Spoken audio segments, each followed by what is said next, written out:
Hi everyone, welcome to my channel. Now I will show you how to deactivate your Instagram account.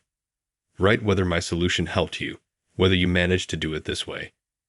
If you still have any questions, please let me know below in the comments. I will definitely read and answer. Please subscribe to the channel, put likes.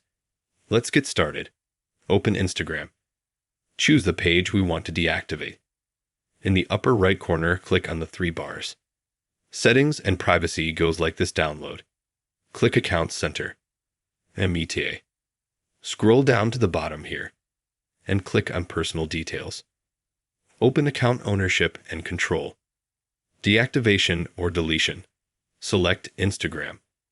Click Deactivation Account. Select Continue. And then we need to enter our account password. After that, we'll be asked again if you're sure you want to deactivate the account. We click OK. Enter the password again. Click Continue, and then our account will be deactivated for a while. Let me know if my solution helped you, if it worked for you, and also when you still have any questions, let me know below in the comments. I will be sure to read and answer. Give me likes. Please subscribe to the channel. Thank you for watching. Goodbye.